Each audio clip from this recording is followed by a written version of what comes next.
Happy hunting to all low rank and master rank hunters alike. This is the last video in this series where we will be covering the top 10 monsters in Monster Hunter World Iceborne.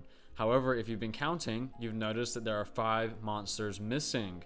These 5 deserve their own category because they are a step above the others, but aren't top 10 worthy. We will call these the misfit monsters, almost like a band where one member has issues with another specific member for obvious reasons. This video was edited by Rathalos Watch. If you have not checked out his channel, go ahead and go check that out. After this video, he makes incredible content based and centered around new things coming to Wilds, as well as creative content centered around the release of Wilds. Let's get into it. Number 15, Frostfang Barioth. Frostfang Barioth was one of the last monsters added into Iceborne as a title update. This monster takes everything Barioth already is and amplifies it to 1000. It sports more fur, more ice, and is generally larger than base Barioth. Since this monster uses more ice, it can cause ice blight quite often, which is challenging for hunters that use stamina-dependent weapons. It is also more aggressive and will create deadlier, wider ice tornadoes. Frostfang is important in your late game journey as he was added to help hunters take down Alatreon. Slaying this monster a few times will get you its gear, which is essential for slaying the Black Dragon of the Elements. Frostfang is the drummer of this band. Number 14, Stygian Zinogre. Stygian Zinogre was another monster that was later added as a title update. This monster, like base Zinogre, utilizes bugs to wield its element.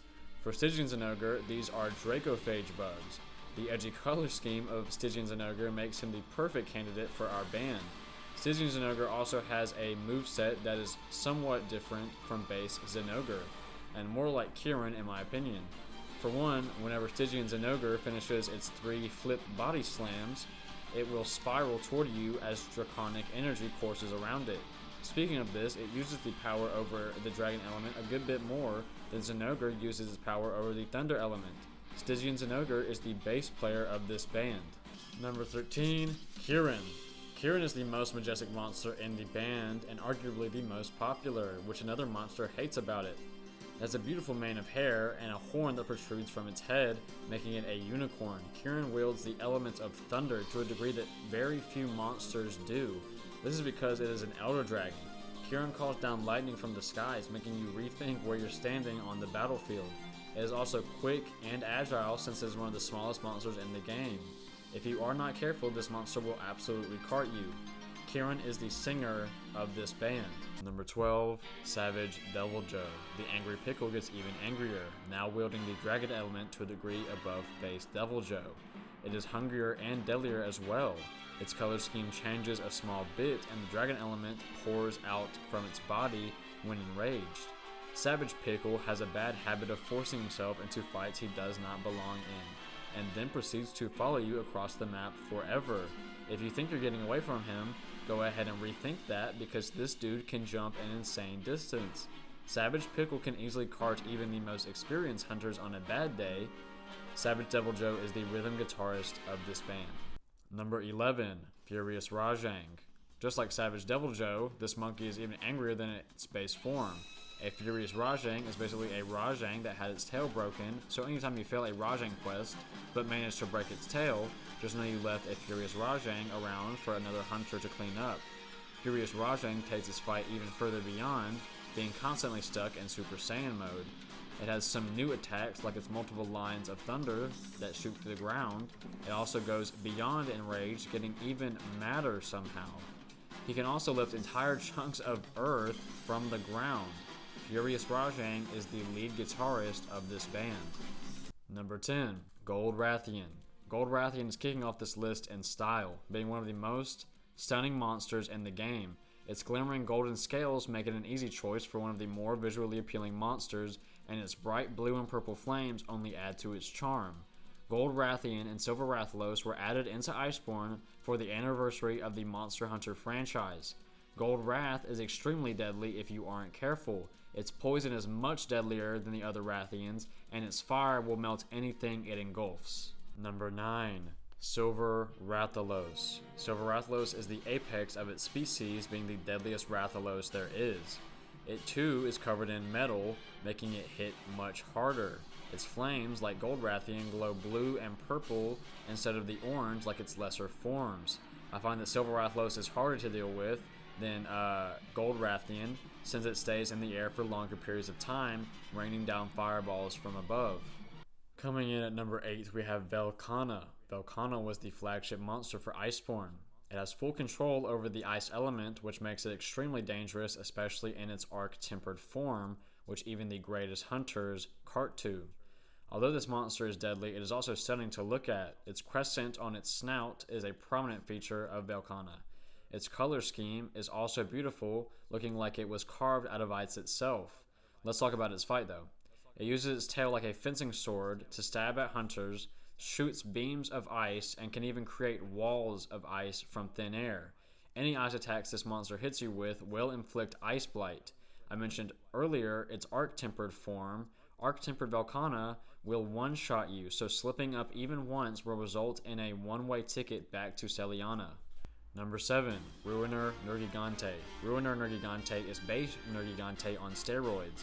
It regrows its deadly sharp spikes, which it then uses to tear you apart, causing you to bleed out.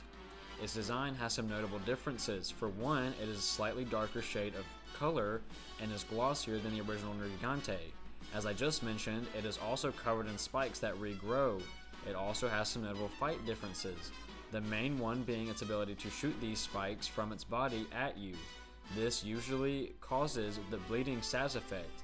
The quest Ode to Destruction, where you hunt a tempered Ruiner Nergigante, is one of the best ways to farm great Spirit Vein gems, and seeing as I can slay this monster with ease, it is the quest I usually choose. Number 6. Namielle.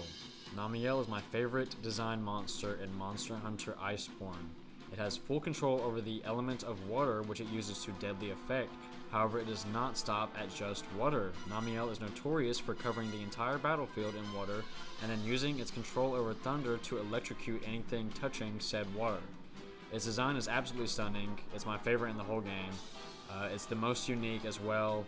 Namielle is an Elder Dragon I hope returns in Wilds, or at least the expansion to Wilds. Namielle's moveset includes the Water-Thunder combo I mentioned earlier, but can also fire compressed beams of water from its mouth. These beams can range from wide to thin, depending on how accurate Namielle wants to be. It will also curl up like a jellyfish and zap the ground from above. For all these reasons, I love Namielle, but I still think the monsters above it deserve the top 5 spots. Number 5, Kulve Taroth. Kulve Taroth is another visually stunning monster, especially the Queen of Gold having an entire cape made out of it.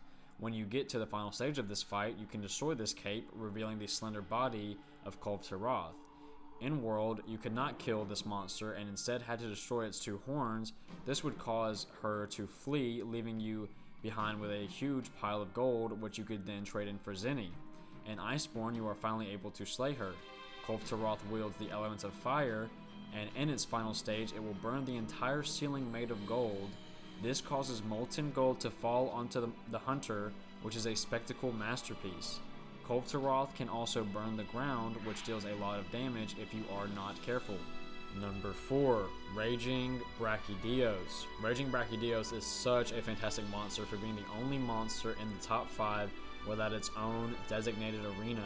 Sure, you could argue it makes its own arena in the Guiding Lands, but it's just not the same.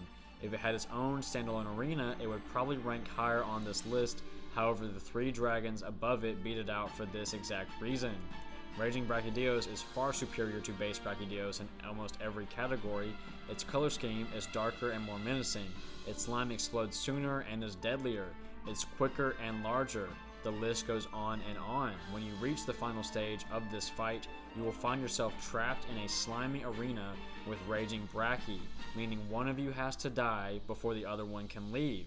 Rajang Brachy proceeds to cover the battlefield in red slime, which explodes when Rajang Brachydios lets out a loud shriek.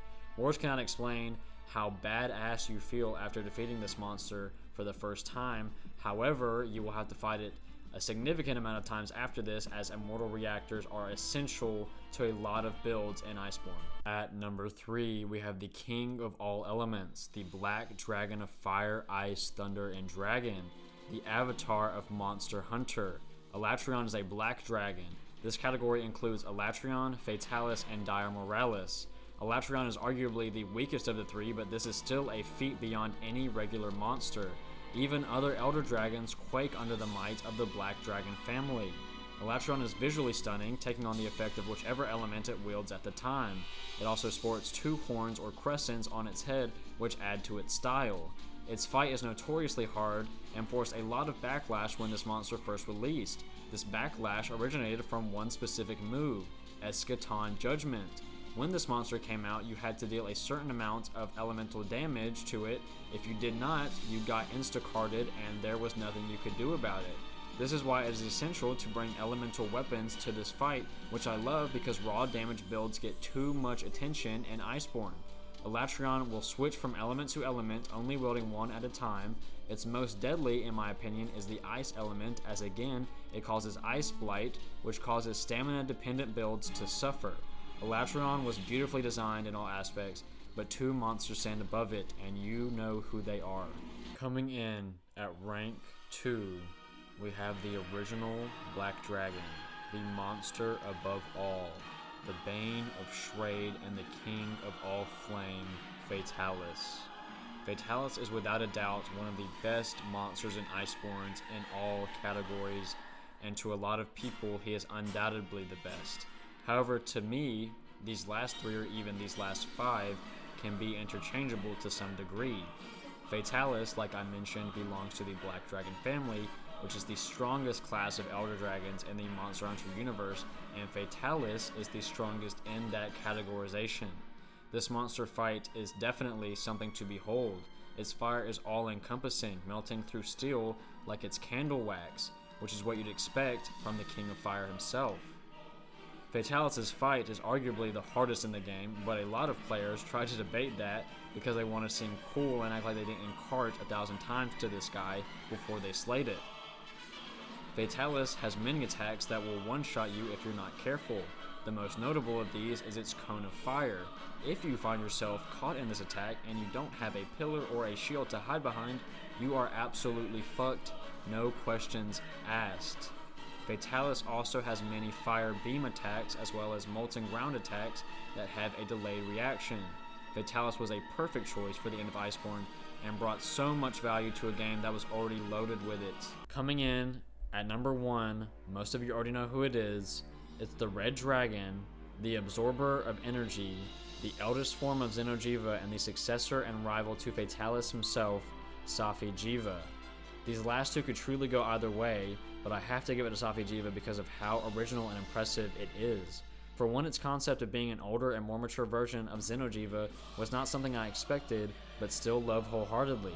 Not only this, but the fact that Safi'jiiva gets its own category as a red dragon sets it above Fatalis for me. To me, Safi'jiiva has a better design and color scheme than Fatty, however I also like its fight more as well, and here's why. Safi'jiiva saps the energy from the ground, healing in the process, meaning you have to do an ungodly amount of damage to kill this thing in a single run. This is a feat only the greatest hunters can pull off. Safi'jiiva has many notable moves, but its most iconic is Sapphire of the Emperor, a move where Safi'jiiva lowers a ball of concentrated energy toward the ground, causing a massive explosion that covers the battlefield in the process. If you are hit by this attack, you are instantly carded, and there is literally nothing you can do to stop this. Of course, you have these rocks that you can hide behind, but there have been moments where Safi will loop Sapphire of the Emperor, eliminating all rocks from the battlefield. Safi'jiiva also has some of the best gear in the game, which would absolutely outshine Fatalis gear if raw damage builds weren't unbalanced. Safi'jiiva is absolutely iconic to the series, and I hope he returns in the near future in Wilds or in a Wild expansion. That concludes the last video in this series of 3 where all monsters were ranked. I really hope you enjoyed this series. I worked really hard on getting it out to you guys.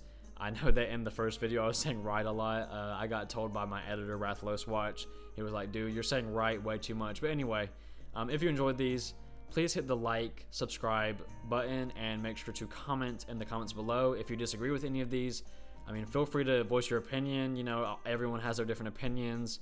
I know that ranking Safi number 1 is a controversial opinion, but I know a lot of other people really hate that Fatalis is ranked number 1 in almost every list. Anyway, thanks for the hunts. I will see you on our next expedition.